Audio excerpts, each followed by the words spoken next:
पाकिस्तान का एक इलाका है सुदूर, जहां एक घर से काफी बुरी बदबू आ रही थी। आसपास के लोग उस बदबू से परेशान थे। जब कुछ लोग इकट्ठा होते हैं और उस घर में जाते हैं तो देखते हैं कि एक 2 साल के बच्चे की गर्दन और सर वहां पर पड़ी है और किचन में कुरमा और बिरयानी बनाई जा रही है, जिसमें वो लोग देखते हैं और परेशान होकर पुलिस के पास पहुंचते हैं। जब वो पुलिस को बताते हैं कि वहां एक घर में एक बच्चे का कोरमा बनाया जा रहा है, तो पुलिस भी उस बात को सुनती है, हैरान होती है और तुरंत ही उन लोगों के साथ में उस घर में पहुंचती है। जब देखती है तो वहां पर एक बच्चे का जो शरीर था, लाश थी, उसके टुकड़े कर उससे बिरयानी बनाई जा रही थी, उससे कोरमा बनाया जा रहा था। लेकिन एक पतीली में जहां पर वो बच्चे का कोरमा बन रहा था, पुलिस जांच करती है और उस मीट को लेबोरेटरी में जांच कराया जाता है तो पता चलता है कि जो वो बच्चे का सर पड़ा था वो उसी के शरीर का बाकी हिस्सा उस पतीली में था। तब पुलिस उन दोनों को हिरासत में लेती है, पूछताछ करती है और जिसके बाद आगे जो कुछ भी हुआ वो और भी ज्यादा हैरान करने वाला था, परेशान करने वाला था। आदाब, नमस्कार, सत श्री अकाल। आज की जो सच्ची घटना मैं आपको सुनाने जा रही हूँ, ये सच्ची घटना है। पाकिस्तान देश का एक प्रांत है और उसी पंजाब प्रांत का इलाका है सुदूर, और यहीं का एक गांव है दरिया खान। दरअसल 2 अप्रैल 2011 की बात है। सायरा परवीन, जिसकी उम्र 24 साल है और कैंसर की वजह से 2 अप्रैल को उसकी मौत हो जाती है, जिसके कारण उसके परिवार वाले उसे एक कब्रिस्तान में दफनाकर आते हैं। लेकिन अगले दिन सायरा परवीन का भाई एहजाज हुसैन उस कब्रिस्तान में जाता है और कब्रिस्तान में जाने के बाद वहां पर फातिया पढ़ने की कोशिश करता है। लेकिन फातिया पढ़ने की बात तो बहुत दूर की थी। जब वो वहां पहुंचता है तो देखता है कि जो उसकी बहन की कब्र थी वो उर्द खुर्द हो रखी थी, और जब वो देखता है कि कब्र के साथ किसी ने छेड़खानी की है तो उस कब्र में वो झांकने की कोशिश करता है तो पता चलता है कि उस कब्र के अंदर सायरा परवीन की जो लाश थी, जो डेड बॉडी थी, वो वहां से गायब थी, जिस पर कब्रिस्तान की देखभाल करने वाला गुलाम हुसैन बलूच से, जिसकी उम्र 60 से 65 वर्ष रही होगी, एहसास हुसैन उससे पूछताछ करता है। कहता है कि आपके यहाँ पर जो मेरी बहन दफनाई गई थी वो इस समय यहाँ कब्रिस्तान में नहीं है, उसकी कब्र के साथ किसी ने छेड़छाड़ की है। जिस पर गुलाम हुसैन बलूच कहता है कि रात, आज से पहले वैसे ऐसा नहीं हुआ, लेकिन रात को 2 इंसान जिनका नाम मोहम्मद आरिफ अली और मोहम्मद फरमान अली, 2 सगे भाई यहाँ पर आए थे, लेकिन मुझे नहीं पता कि उन्होंने ऐसी छेड़छाड़ की है।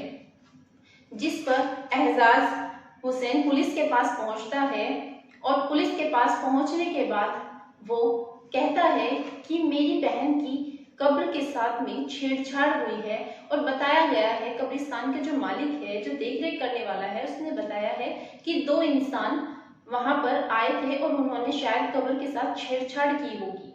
जिस पर पुलिस मोहम्मद आरिफ अली और मोहम्मद फरमान अली, जो दोनों ही सगे भाई हैं, उनके घर पहुंचती है।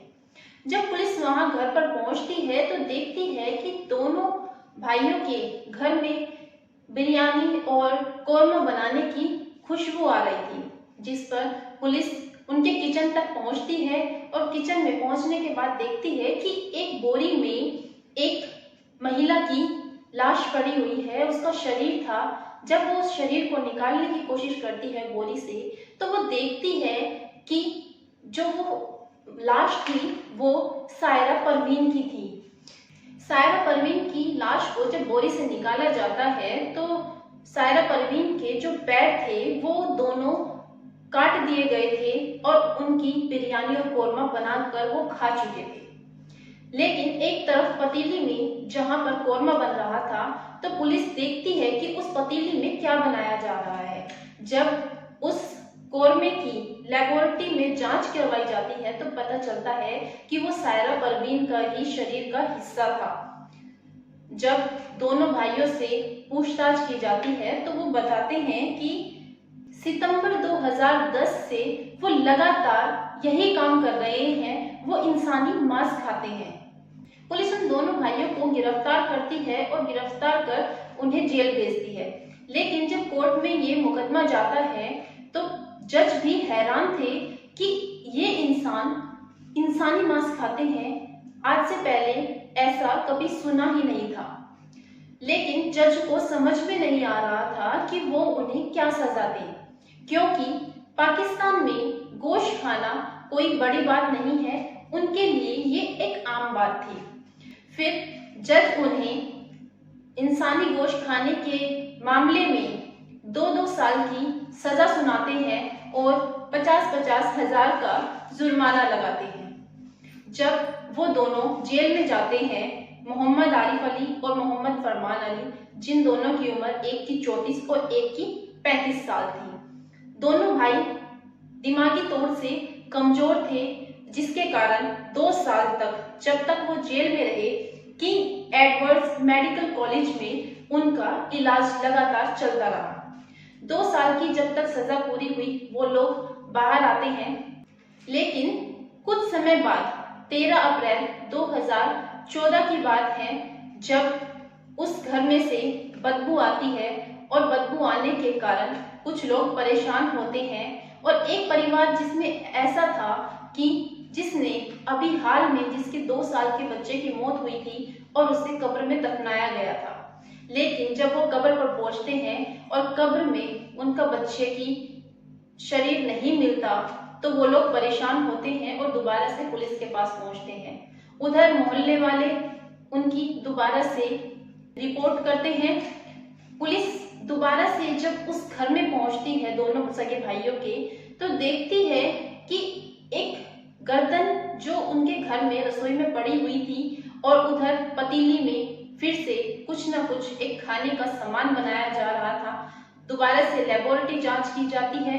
लेबोरेटरी जांच करने के बाद पता चलता है कि जिस बच्चे की वो गर्दन थी उसी बच्चे का शरीर उन्होंने दोबारा से मांस के तौर पर पकाया हुआ था।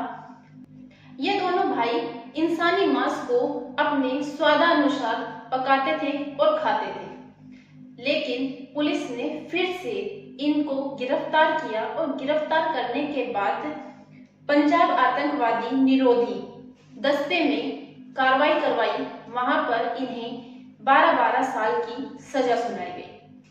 12-12 साल की सजा इनकी अब पूरी होने वाली है।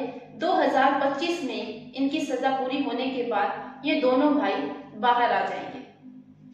लेकिन जब इन दोनों भाइयों से पूछताछ की गई थी तो इन्होंने एक बात बताई थी। इन्होंने कहा था कि जब ये छोटे थे तो इनकी माँ गुजर गई थी और भाई और जो बाप था उन्होंने इन्हें घर से बाहर निकाल दिया था।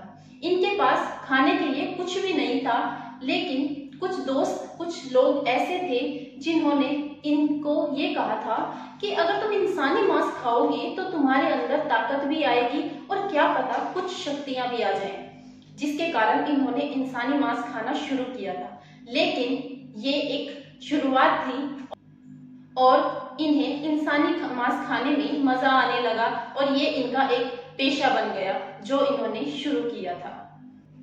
अब तक 150 लोगों की लाशों का ये मांस खा चुके हैं। हैरत करने वाली बात थी कि आज से पहले ऐसा कभी किसी ने नहीं सुना था कि किसी ने इंसानी मांस खाया हो। ये एक अलग ही घटना थी जिसको सुनने के बाद हर किसी की रूह कांप जाए और हर कोई परेशान हो जाए। दोस्तों, इस पूरे घटनाक्रम को सुनाने का उद्देश्य आपको परेशान करना नहीं था, आपको दुखी करना नहीं था, बल्कि आपको जागरूक करना था, आपको सचेत करना था। आप जहां भी रहें खुश रहें। जय हिंद, जय भारत।